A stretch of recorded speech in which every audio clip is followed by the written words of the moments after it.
Boa tarde. Vamos lá fazer mais um pouquinho das minhas provocações, né? A primeira coisa, eu quero lembrar vocês, insistir muito nisso, né? A percepção da ligação entre quantidade e qualidade da educação e a política, e a democracia, e o voto.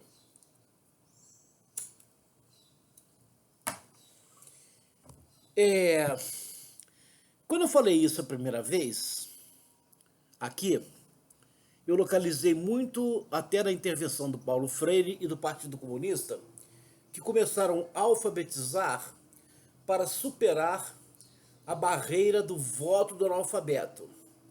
Ou seja, ser alfabetizado era exigência para a participação política.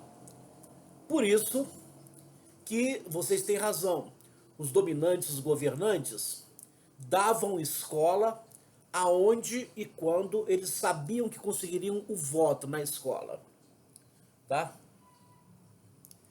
Mas essa percepção que eu considero extremamente incorreta que professores e professoras a tenham, ela não é só de professor e professora. Na verdade, os 100 anos de analfabetismo, os 100 anos de... Desculpe, os 100 anos de proibição do voto do analfabeto, não é? Os 100 anos em que os dominantes controlavam quem ia votar pelo analfabetismo, deixaram marcas em toda a sociedade, não é? Então, independente se a pessoa é ou não professora ou pedagoga, a questão é que todo mundo tem essa sensação.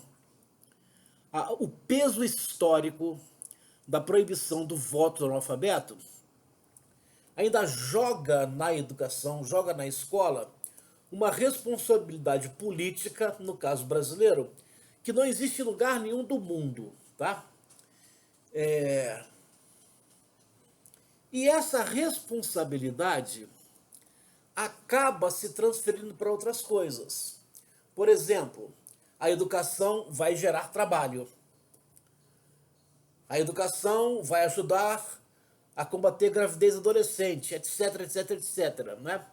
Então, o carrinho da escola e da educação fica cheio de coisas que ela tem que resolver, e a matriz disso é a proibição do voto analfabeto.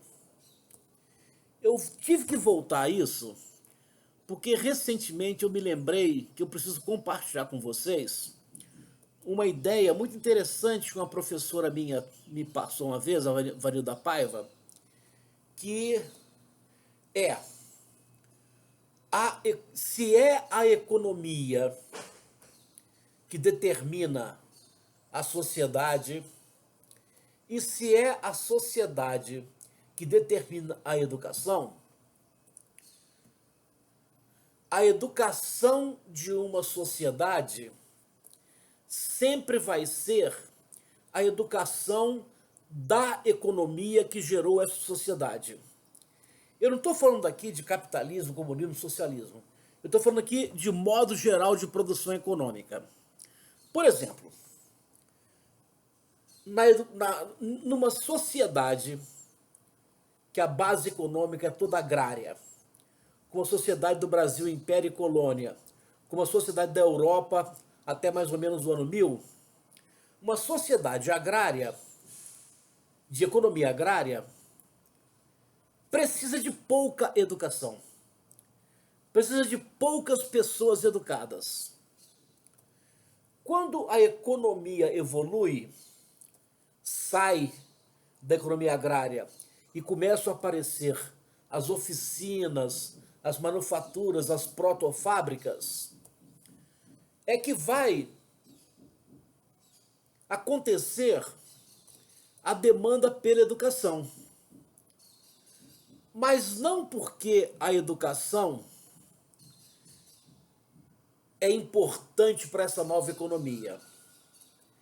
É porque essa nova economia cria um problema social. E eu vou lhes dizer que problema social é esse. Que é muito. Vamos lá, que o Brasil é diferente. A evolução da economia agrária para a economia industrial é uma educação que desemprega a mão de obra infantil, primeiro, depois desemprega a mão de obra juvenil, e nós chegamos ao estágio atual da economia que ela desemprega até adultos. Então, uma sociedade que tem uma economia que desemprega, primeiro setores isolados e depois quase toda a população, ela precisa resolver o problema dessas pessoas que foram desempregadas. E isso é a escola contemporânea no mundo. Lembre-se bem que eu estou falando do mundo avançado, não estou falando do Brasil. Porque o Brasil é essa mistureba, tá? Nós temos Brasil, onde a economia ainda é silvícola. Nós temos o Brasil, onde a economia é um pouquinho de nada diferente do escravagismo. Tá? E nós temos um Brasil que a economia é avançada, como em qualquer país capitalista avançado. Então, pensem bem nessa situação.